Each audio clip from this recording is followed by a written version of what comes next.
Changer les approches éducatives, comportementales et de gouvernance jusque-là utilisées tant au niveau scolaire que dans tous les autres aspects de la vie au quotidien, c'est la déclaration dite de Douala qui a sanctionné les travaux de la conférence des équipes Agenda 21 scolaire de Douala tenue à la salle des fêtes d'Aqua les 15 et 16 avril dernier. Les participants venus de plusieurs administrations et autres établissements scolaires primaires et secondaires de Douala se sont accordés sur la nécessité de respecter les engagements pris à cette occasion lorsqu'il s'agit d'améliorer le bien-être de tous. Sur ce, il faut contribuer à la promotion du vivre ensemble en accordant une place de choix à l'éducation, mais surtout celle axée au développement durable, étant entendu que ce domaine interpelle les enseignants de toutes disciplines scolaires, les parents, les collectivités, les entrepreneurs, entre autres.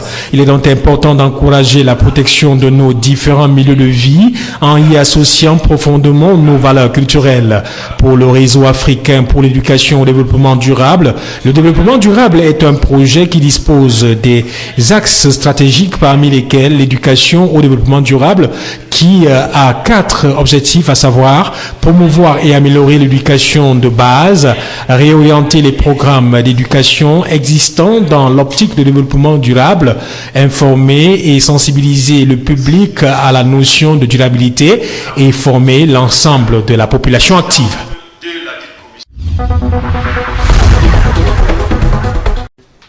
Décidément, le ministère des Finances rentre dans une période de mutation profonde du métier d'auditeur. Question de s'aligner derrière la volonté du chef de l'État Paul Biya, qui fait de la lutte contre la corruption et les détournements des deniers publics une préoccupation prioritaire. Dans un esprit constant de réforme, ce département ministériel inscrit la bonne gouvernance au rang de ses obsessions. Question de maîtriser les comportements répréhensibles dans la gestion des finances publiques. Raison pour laquelle Al-Amin Ousmane Meh attend des membres de ce comité mis en place en 2014 des résultats à la hauteur des espoirs placés en eux. Ainsi, leur a-t-il rassuré qu'ils restent disposés à leur apporter tout le soutien nécessaire en vue d'un renforcement continu des capacités et une amélioration appropriée du cadre de travail pour une mission réussie. Ce comité d'audit interne qui est composé de 15 membres et patronné par le MINFI lui-même est un instrument devant concourir à la maîtrise des activités des différentes structures au sein du ministère des Finances. Aussitôt installés dans leurs fonctions, ces auditeurs managers sont rentrés en salle pour suivre un important atelier d'appropriation des fondamentaux en matière d'audit interne. Utiliser des solutions à faible émission de carbone pour l'approvisionnement en énergie de manière efficiente. La Fondation camerounaise Terre Vivante vient de doter le centre médical arrondissement d'Oyac d'une installation solaire pour pallier aux coupures intempestives d'électricité. La Fondation camerounaise Terre Vivante, qui œuvre dans le programme d'appui à l'éducation environnementale depuis 2008, veut à travers son projet Love Carbon Energy installer des systèmes solaires au sein des institutions publiques, d'où cette expérience dans ce centre de santé depuis le mois de décembre 2014. Cette installation partielle hybride avec le solaire comme source primaire alimente 3 prises en appoint et 8 lampes pour une puissance de 750 VC. La cérémonie d'inauguration de ce dispositif ce 16 avril était présidée par la représentante du maire de la commune d'arrondissement de Douala 3e.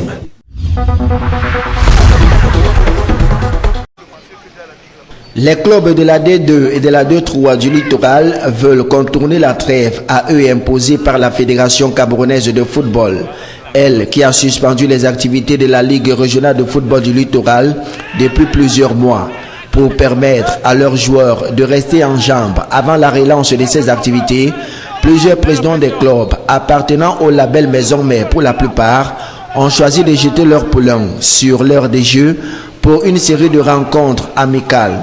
L'objectif ici est de réveiller les automatismes, de déceler les lacunes et les corriger, mais aussi de détecter de nouveaux joueurs qui pourront rallier les rangs de telle ou telle autre formation. Certains acteurs du football dans le littoral, quant à eux, placent ce regroupement sous le signe de la réconciliation entre les deux factions qui se disputent la gestion du football dans le littoral. D'une part, la maison mère et de l'autre la Mutuelle. Les clivages se sont dessinés depuis les 28 clubs de la région du littoral de 2-2. À la limite, on sait de quel côté ça penche, mais aujourd'hui, on ne veut plus parler de ce problème de camp. On veut un littoral uni, on veut un littoral qui regarde seulement le football. Le problème d'élection, ça a déjà perdu trop de temps comme ça. Il faut que les enfants jouent. D'autres, par contre, pensent le contraire. Les dirigeants se sont mis ensemble pour faire jouer les jeunes, pour organiser ces matchs amicaux, pour leur permettre de jouer malgré la situation fédérale. Donc voilà, je crois que ça ne devrait pas faire l'objet de polémiques, parce que même en match de compétition, vous ne jouez pas contre toujours vos super amis. Il y a des clubs avec lesquels, d'ailleurs, généralement quand il y a des problèmes, c'est des problèmes de dirigeants, c'est jamais des problèmes de joueurs. Et donc on n'a pas besoin de sentiments personnels. Les présidents des clubs, eux, restent bouche bée au sujet de toutes les guerres de positionnement qui continuent d'entretenir la polémique et pensent que le moment est plutôt bien choisi pour leur permettre de rôder leur effectif. La compétition est un moment d'évaluation où on peut voir les insuffisances, où nous avons où le match nous donne des indications sur les pistes de travail, sur les manques surtout. Donc c'est pour ça que ces matchs sont importants. En tout cas, réconciliation ou pas, les joueurs, eux, n'ont qu'un seul objectif, faire ce qu'ils savent bien faire, c'est-à-dire jouer au football, et c'est ce à quoi ils se livrent à cœur joie depuis ce 17 avril 2015. C'est à l'épreuve fatidique des tirs au but que l'école de football des Brasseries du Cameroun arrache sa qualification pour la finale de la première édition de Easter Cup, tournoi réservé aux moins de 18 ans.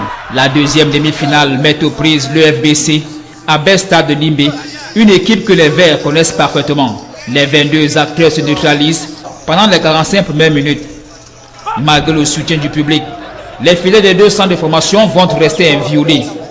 Tout va donc se dessiner à la deuxième période.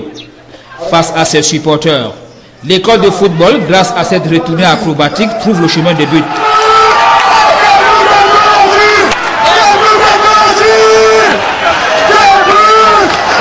C'est un but que Kara sur les mercredis spécifiques avec le manager général et mon coach principal.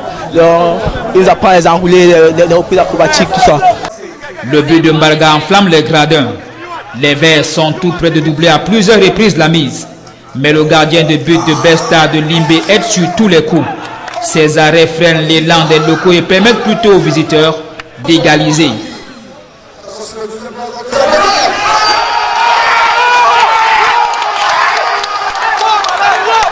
Au coup de sifflet final, il faut passer à l'épreuve des tirs au but. Ouais, ça reste un espoir parce que ça n'a pas été facile. Vous-même, vous avez vu, on a mené 1-0 et puis les gars sont revenus au score. Donc, et puis on a assisté à la séance des tirs au but. Ça n'a pas été facile, c'est juste le fruit du travail. Mais on a quand même eu peur, ouais, les Brésiliens. Au tir au but, on a eu peur. Ouais, c'est vrai. On a eu peur, mais